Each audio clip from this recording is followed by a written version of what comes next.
Hi ಎಲ್ಲ ಹೆಂಗಿದ್ರಿ ಮಾರೆ ಆರಾಮ. ಇವತ್ತೊಂದು ವಿಷಯ ಹೇಳ್ಕೊಂಡು ಮನ್ಸೈತೆ ಕಾಣಿ, ಹಂಗೆ ನಿಮ್ಮ ಮುಂದೆ ಬಂದೆ ಕಾಣಿ.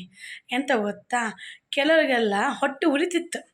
ಎಂತಂದರೆ ಇವಳು ಅಂತ 24 ಗಂಟೆ ವೀಡಿಯೋ ಮಾಡ್ತಾ ಇಕ್ಕಂತಾಳು, ಮನೆ ಕೆಲಸ ಮಾಡ್ತಾಳೋ ಇಲ್ದೋ, ಅಡುಗೆ ಮಾಡ್ತಾಳೋ ಇಲ್ದೋ ಕಾಣಿ. ನಿಮಗೆಲ್ಲ ಒಂದು ಹೇಳೋಕ್ಕೆ ಇಷ್ಟಪಡ್ತೆ ಕಾಣಿ.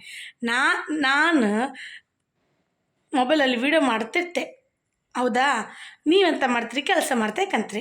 ನಿಮ್ಮದೆಲ್ಲ ಕೆಲಸ ಸಾಕಾಗಿ ಮೊಬೈಲ್ ಹೊತ್ತು ಕೂತ್ಕೊಳ್ತೀರಲ್ದ, ಅಷ್ಟೊತ್ತಿಗೆ ನಾನು ನನ್ನ ಮನೆ ಕೆಲಸ ಮಾಡ್ತೆ. ಮತ್ತೊಂದು, ಇವಳು ತೋರದಾಳು ಡ್ಯಾನ್ಸ್ ಮಾಡ್ತಾಳಂಬ್ರ, ಇವಳು ಬೇಕಿತ್ತಕ್ಕೆ ಎಂಬರಿಗೊಂದು ಉತ್ತರ ಕಾಣಿ. ತೋರೆಪ್ಪದು ನಾನು, ನನಗೆ ಕಷ್ಟ ಇಲ್ಲ ನನ್ನ ತೋರ ನೀವು ಹೊತ್ಕೊಂಡಿರ್ಯಾ ಇಲ್ಲಲ್ದ, ನಿಮ್ಮನೆ ಉಮ್ಮುಪತ್ನ ಇಲ್ಲಲ್ದ. ನಾನು ಉಂಬುದು ನನ್ನ ಗಂಡ ತಂದು ಹಾಕೋದು, ನಾನು ಉಂಬುದು ನನ್ನ ಗಂಡಂಗೆ ತಲೆ ಬಿಸಿಲ್ಲ, ಊರವ್ರಿಗೆಲ್ಲರಿಗೂ ತಲೆ ಬಿಸಿ. ಈಗ ಉತ್ತರ ಸಿಕ್ತೆ ನಿಮಗೆ?